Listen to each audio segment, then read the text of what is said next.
Windows finals. This is the Earth, there's your satellite, and as I said, that's around about 35,000 kilometres up in the sky. Now, there's lots of these satellites, there's loads and loads and loads of them, loads of different companies. They're mainly private companies or sometimes state private companies that have launched these things and put them out. They're pretty expensive to build and get up there, so it's quite an investment. And these mostly provide television, so they're mostly providing all the different television channels and that kind of thing, but some of them are used for data, computer data. And how they work is effectively, you can think of it as being a mirror in the sky, if you like, and if the signal we're talking about was light, so basically you've got, say it's television, you've got a place where they make television or transmit it up, and that's got a big dish on it like that. That goes there, and then we're here with our dish, and so it allows us to get around the curvature of the Earth doing that, because the Earth's curvature is such that about 32 kilometres in a straight line, and you can't keep the straight line because of the curvature of the Earth, so you start to lose it. So it's actually quite curved, really. And so you know, you can think of it as a mirror, just a way to get round a corner is what's happening. Now these dishes are parabolic, and the idea of so you've got lots of different types of antennas that you might see around. So you've got some which are called omnidirectional, so they, you know, they might look like this. So that one on top of that pole at the top, and what those do is they send signals out in all directions, hence omnidirectional. And but because they do that, the signal, it's not that strong, high power, and it doesn't go over huge distances. So they're very good. You see them on mobile phone masts and stuff. They're very good for giving a little area coverage in that area. But if you want to go a greater distance, you can find antennas which are called sectors. And I don't know if you think of mobile phone masts again, picture what they look like, and they've often got four, one on each sort of face or more, things about that long, white, and those are the sector antennas. And what they do is they communicate between the different mobile masts. So we'll have one here with an antenna on it that links, that gives us coverage here, and then there'll be one of these sector antennas, and say there's another one on the hill, and those two sectors communicate, and that's how they join the network of stuff up. Yeah? Any questions? Okay, so parabolic dish, sector antennas have got a certain range. They won't go, you know, they might go several kilometres. They will go 30, 40 kilometres, but they've again got a limited range. So because what we're trying to do is produce coverage in a curved world and also reach lots of people. So you imagine, like, this is 35 kilometres up. Now if I've got a torch that's 35 kilometres up, imagine where the beam falls, how wide that beam is by the time you get back down to Earth. So this allows the satellite to give a massive coverage, which is called the footprint of the satellite, yeah? So if you look at a map, you can look online at what the coverage is, so you'll see these maps and say, again, if I draw my flaky version of Europe, doesn't really look like Europe, does it? But never mind, that's Norway. So you'll see that a certain satellite covers an area like this. So you'll see these different footprints of where that falls. So they've launched the satellite up into the sky, they've hopefully pointed it in the right direction, and its footprint covers it. So you do get, it does go wrong occasionally. So for example, you know, they launch a satellite to do TV coverage, and it's slightly off kilter, so you kind of missed island out, which is a problem. So there's a lot of risk involved in it, you know, and you think of the engineering of launching this thing and getting it to be in the sky in the right place, and you've got some television provider. Sky Sports really wants to use your satellites so that the Irish can get the rugby or something, and then all of a sudden you've fucked up and it's slightly off kilter and you've kind of lost Ireland to it. So that's strange. So parabolic dish, we've got to go a long distance. So what this does is it concentrates the beam. So you imagine that there's these signals here, and by the time they've gone 35,000 kilometres they get quite weak at that point. So as they come down they hit this dish, and it's in such a way that the whole surface of what it collects focuses that beam to the centre, which then goes in through that thing there. So that, hey, yeah. So that if this was on, which it isn't, that would I would be stopping the signal here. Yeah. So often you find the satellite dishes look like they're pointing at the ground. So it kind of looks like it's pointing over there, but because it's at a slight angle, what's actually happening is that's going in there, and then it's going up like that. So it's actually looking up at the sky. So where the centre of the dish is where it's looking. So, hello? Oh yeah. So you get quite a strange effect. If you come and talk into the dish, someone want to come and say something into the dish? It's pretty weird. I was walking past and chatting, and then all of a sudden my voice went weird. Can you hear that? Yeah. It's really weird. It's kind of strange, isn't it? Yeah, it's weird that, isn't it? Why is that? I'm not too Because the two of them together, you get the kids' playground. Yeah, tell me. You both stand at the both of them. You can talk to each other over like 50 meters. Yeah. Yeah. It focuses the signal down. So this is transmitting and sending, and on this particular one, this is the receiver bit. So this is the receiver. So your normal ones for like Sky television stuff you get on the side of houses have only got one of those. And so they're much smaller because they've just got that bit, basically. That's the receiver. It's quite passive, it's not a very big thing. It doesn't really need to do much. And so the beam from the satellite is being broadcast down, it's being collected on this dish, concentrated into a much narrower, but by concentrating it, what you're doing is you're amplifying it so that you've got a much stronger signal. And then that's going in there, down, in through that and down this cable. Okay, so that's my input, if you like. So that's my traffic in that would happen. This cable then gets connected to, this is quite an old box, but that's a modem, basically, and it is actually a modem, and on the back you've got an in and an out. So you connect the other end of that cable to the in, and then the other cable comes in and goes on the out. The out's got more power going to it, because what that's doing is trying to send your signal back 35,000 kilometres to the satellite that's up there. Is that a heatsink?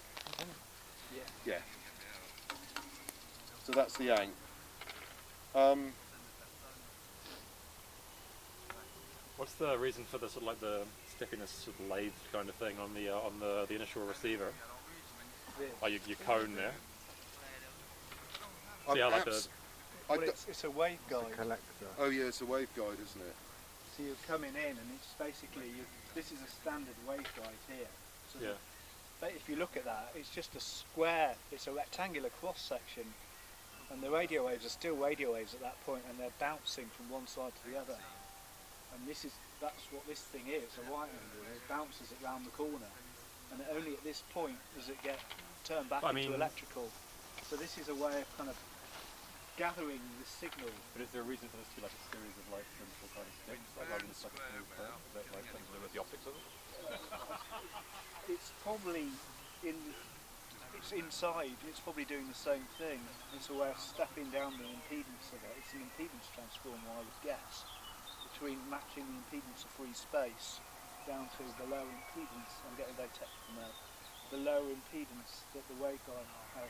Resistance we could use. Yeah. Yeah, that's right. As an equivalent. I would guess. proposal. So, any other questions at this point? Good. Right, which is why Vodafone works better. Yeah, Vodafone works here better. Yeah, So because the lower frequencies have got better travelling power. yeah. So do you understand? So like the frequency is in a wave. So you got a wave. So all like sound to microwaves and everything is just a wave like that. And then the frequency is how many of the tops of the wave pass a fixed point in a second. That's correct, isn't it?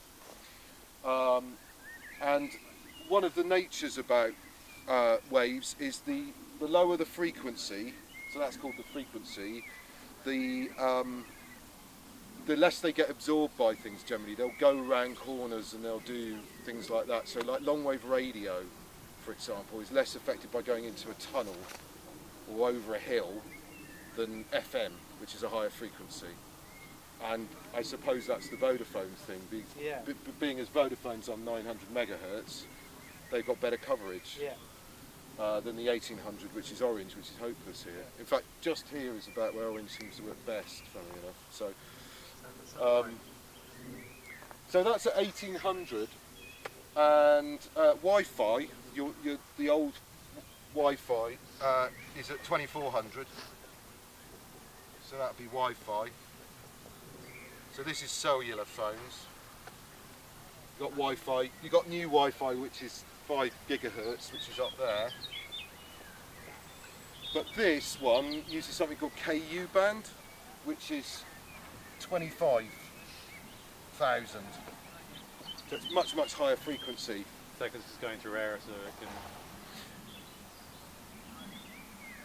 Oh, yeah, that's the input. It's different. It's KA on I think we'll find. That's 14. okay. Bloody hell, I'm lying. They wouldn't have known, would they? Okay, so 14.5. What I have learnt over the years is to read the label. Yeah. Okay, so it's much faster. So it means they'll go further in a straight line, basically, effectively, and that's why it's much higher frequency. Is it not to do with how much data? Yes, it is. Yes. Very good. It's that as well. Higher bandwidth. It's the ratio of the bandwidth compared to the frequency you got. The higher the frequency you go, the more bandwidth you can stick in. The only thing about that then is that because of the higher frequencies, they're more affected by things getting in the way of them. So the signal's going to have a problem even with the tops of the trees. So if this was kind of too close to the field, I'd have a problem with the signal. Rain, actually, like heavy rain, precipitation can interfere with the communication on these things, because I guess because the rain absorbs the microwaves and that kind of thing. Yeah, so that's kind of like about it with the satellite dish, really. I think. How do you pay for this thing when you used to use it? When I used to use it, you buy the kit, and it was quite expensive in its day, so it was like £4 grand or something. So quite a lot. Most of the money's in that. Yeah. That's the stand's 150 quid. The dish is 250 quid. That and that are the with the expensive things. Yeah. They're much cheaper now. So, for example, Avonline, Bristol-based company, sell these things via Sat, and you can get the whole setup. Smaller dish. I think for a few hundred quid, and then you generally pay a fee to a provider. So you need an internet provider at the other end. So these people here are giving you a data connection and allowing you to connect to the satellite. So you're paying them, and they say, okay. I've never been quite sure how it works, but presumably this has got one of these infamous MAC addresses that people talk about, which identifies this piece of hardware and says this is this piece of hardware. And one of the things I presume they do is allow that to communicate to the satellite or some such way to prevent me from using it, you know, to piggyback off it. But there are, you know, people, I've heard people say that you can get onto them for free and sort of freeload off different services. It would be interesting to try that. So what sort of money were you talking about to actually use it then? Hey? You know, if you Oh, the money. Well, It they was, don't know, back in the doesn't day, hurt it was a couple £100 a month. Oh, not that bad. No. Yeah. And was it limited to the data? No, there was no data limit, but it was like you only got sort of 2 megabits down and 384 up. So it was a bit kind of pants. So it was a quite bit modern pants, but then was doing this about 10 years ago or something, Right. and it wasn't that far off a Using home it in India, home broadband last at the time. year, and it was really, really expensive, really, really shit, and really limited bandwidth. Yeah, Like just unbelievably bad, yeah, yeah, and like expensive by like Western standards, yeah. let alone Indian. So this, Yeah. I mean, That's what if it you was. wanted to, you could still fire all this stuff up. It would still work. Yeah, it still worked. Yeah, Yeah. yeah, it still worked. So when's the last time you used it? About 5 years ago. Oh, right. When you were saying before about Tails using, was it that one with it could change the MAC address? And Yes. So, so how does in that theory, work? you could. How are you paying for it if it changes the MAC address? What? Like, didn't you say before that your internet service provider Yeah. recognises who you are? by Yeah. your This MAC? device here. But if it's changing the MAC address, Tails then would how- change your computer's network card address. It wouldn't Yeah, that's a it different wouldn't thing. change I'm the not. modem Yeah, address. that's a completely separate thing to this. I mean, this is just. It's this piece of hardware here that's communicating using this dish, but it's as if it was connected on a piece of wire, and the thing at the other end saying, "What are you? Are you this? Okay, you're allowed through." I thought you said it was the MAC address. Yeah, it's called the MAC address. It's just all it is every single piece of internet hardware in the whole world is given a unique identifier that identifies that piece of hardware. But you said Basically. before that it could change it. Like, that's how It would change the Tails MAC address changes in it. your computer. Yeah, but that's a completely different thing. Tails is a bit of software on a computer. It's changing the MAC address of the computer. The Yeah. computer that you use. Not that. I think But not this. The access Different control is layers. probably more I mean, it's- Communication. It's probably more sophisticated, I'd imagine. Yeah. You know, like mobile phones. Oh, We can Your sort of come back to network that, I card, think, maybe. Your network Yeah. card, which Yeah. attaches. But they've both got MAC Strong. address. Yes. Yeah. Yeah, everything's got a Yeah. MAC address. Your mobile phone, if you've got one, and smartphone's got one. So even your computer which isn't going on the internet itself. Yeah, it will If have it's got a network device, i.e. a Wi-Fi Ethernet. network or card, Ethernet, yeah, it's got a MAC address, or modem. basically. Everything's got one. So, I'll just talk a little bit about how to find the satellite, because it's, so I haven't got on me any kind of sat finder. So you'll find that, back in the day, you get these little handheld ones that anybody that's installed satellite telly can use, and they effectively, you swing it around until it goes beep. You say, I want to find this particular satellite, swing it around. A bit rubbish, I thought. They're a bit rubbish, but they're probably all right for finding television. With the data side of things, with television, you can generally get away with, because you're only sort of receiving the signal, you're not trying to get it right up there. What generally happens with the footprint from the satellite is that the best signal's in the middle here, and as you get kind of near the edges, it gets weaker and weaker. So generally, people that are on the edges here have to have bigger satellite dishes, because the satellite dishes amplifies the signal more. So these people will be using bigger dishes and these smaller dishes, generally. And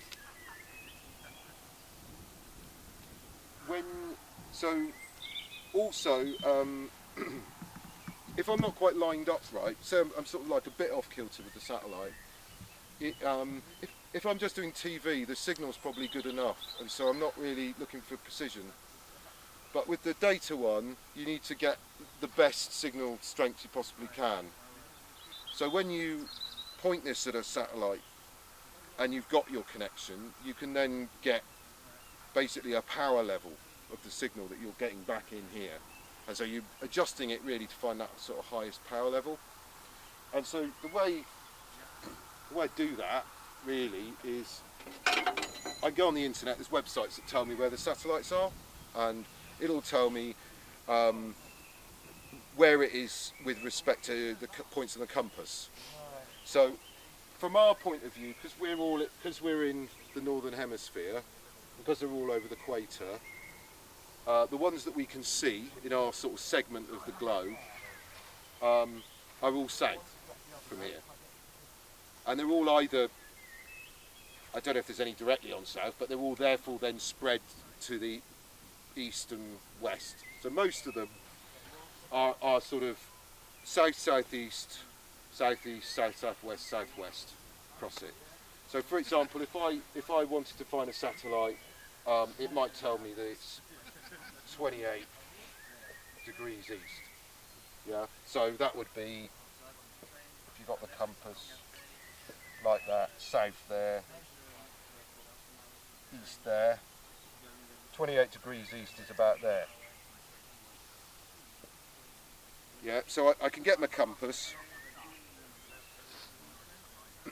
and I can set this to, it's about 160 degrees on this, so if south is at 180, then go back a bit, so that'd be about 150, and then I can adjust the compass, line up north and say, alright, okay, it's over there. So my first point of call is to say, that's where the satellite is. I'll point the dish roughly at where the satellite is.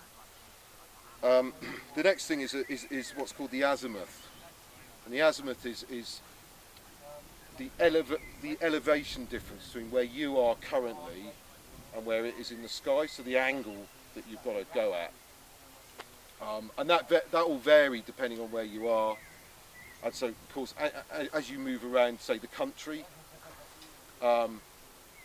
relatively to you the satellite might appear higher or lower in the sky, so I kind of look where that is, and then effectively all I used to do is kind of just move it around like this, and then move it like that until you get the connection to the satellite. So I used to have like this massive great big box that was quite expensive to find the satellites. So just give you these like a wave of the frequencies, and so you'd be trying to match them based on the signature of this wave that you were looking at. It was quite difficult, but eventually now there's bits of software, some for smartphones and that kind of thing, that just, you say I want that, and you just move it around and it goes beep beep beep beep beep beep beep, and you've got it. Like the amazing thing I found about this over time was, after doing it, because I used to go like from event to event and do this and set this up, and then what I'd find is eventually I'd turn up somewhere and go, and it was on. I don't know how that happened, but you get used to things, and it's like, oh yeah, I know where the 35,000 kilometre away thing is. It's there. Eyes like a shit house. Yeah, no, and you know, you sort of got this sort of feeling for where it was. Did you make your money back? No. Useless. Carefully before I know. No, I didn't. No, I'm a bit of a nerd, and I like this sort of thing, but I didn't manage to get that off. Which satellite is it that you need? What, the ones up there? Yeah. There's loads of different providers. Oh, really? But isn't it basically connected to you, tied in with the box? It's tied in with the box, yeah, of the provider. Although, I mean, I don't think the box is specific to one provider, right, but okay. then the service is specific. Yeah, yeah. So all those people like Eutelsat and Astra, you may have heard of, you know, and many others, they provide services. For a while I was on one called Hotbird 2, which I think it's a Eutelsat satellite, Hotbird 2, and it was like the television version of it. It was just either Islamic channels or soft porn channels, just sort of interspaced between each other. So anyway, you know, so you could, so obviously I can plug this in and I can watch TV on it normally. I don't have to do the old internet thing. So I can take something like that, which is just a standard satellite receiver, albeit a bit old now, and plug it in there and get the footy up, which is what I was trying to do earlier on, but I couldn't do it. So, and you know, some of the stuff I used to like about this was the sort of physical nature of it.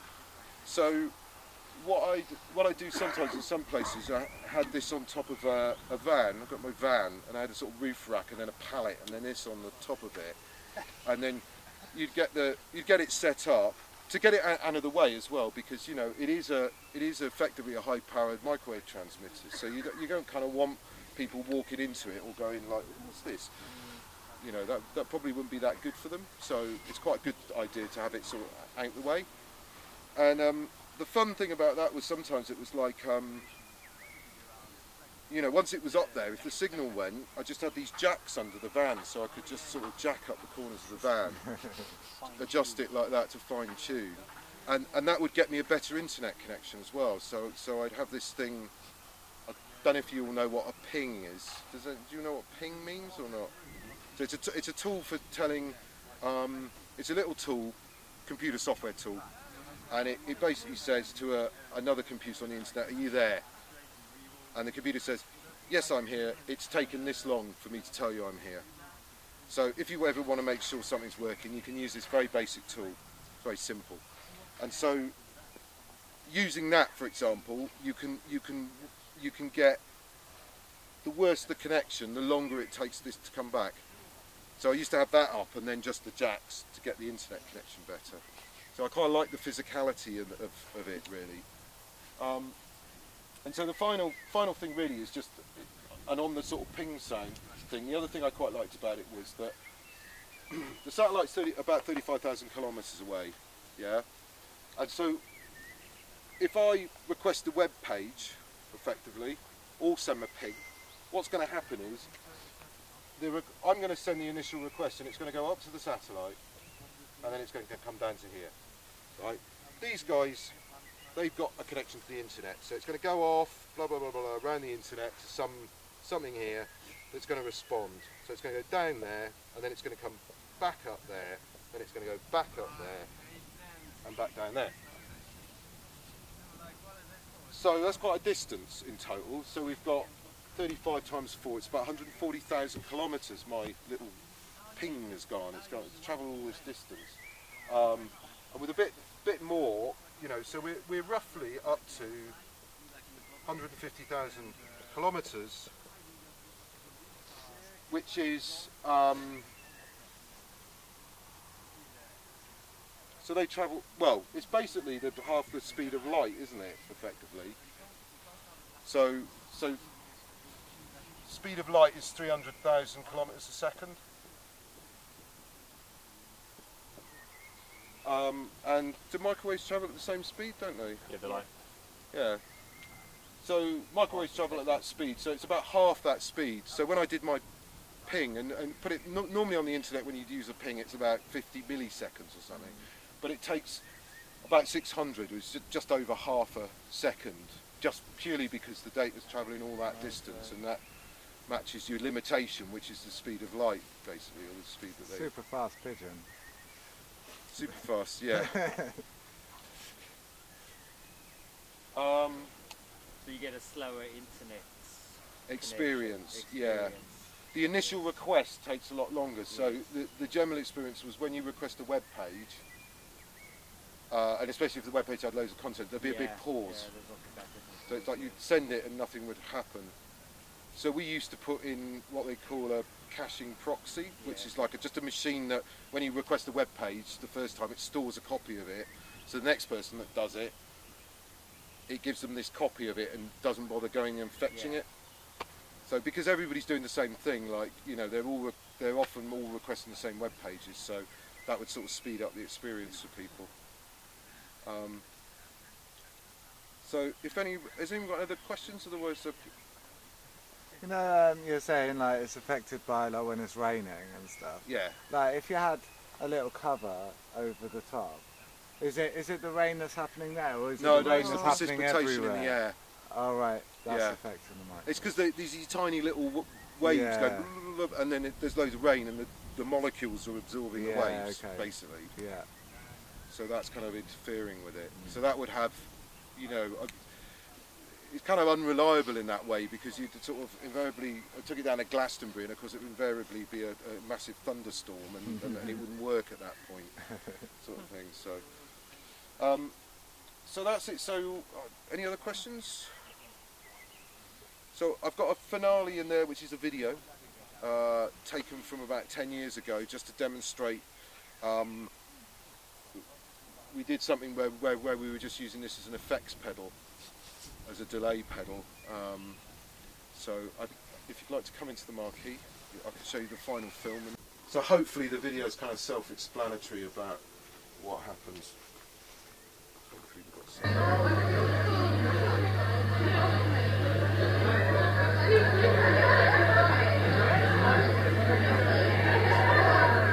Okay, here we have the Space Echo microphone.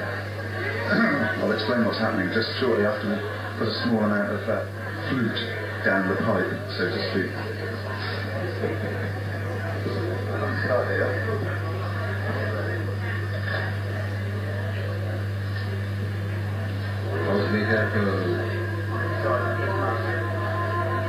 This is a festival which generates an awful lot of happiness.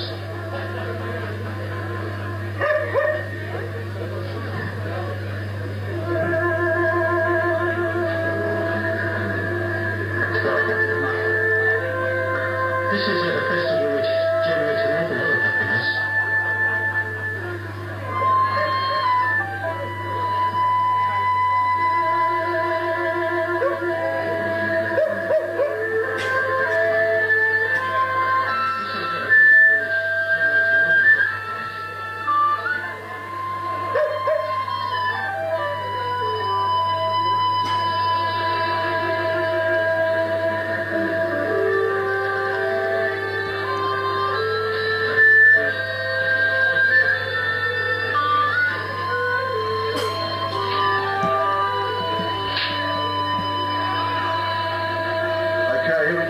This is what's happening. My voice flute's going down this cable here into the mixer. It's going across sides of the truck that's over there, it's big silver and a big dish on it. Goes up through the dish, right up to a satellite in space. Out through the atmosphere, stuff to do it, excellent research, out of the atmosphere, around the stuff like that, down to Germany. Goes France, goes over to America via cyberspace. Comes back from America, goes to Germany, goes back up to the satellite. Absolutely out of space. Back down to us, and back to the truck and back here. It does 176,000 kilometres. That's what it sounds like when you've been to space and back. Thank you. Oh, it actually works as well. That's the best thing. That's best rock.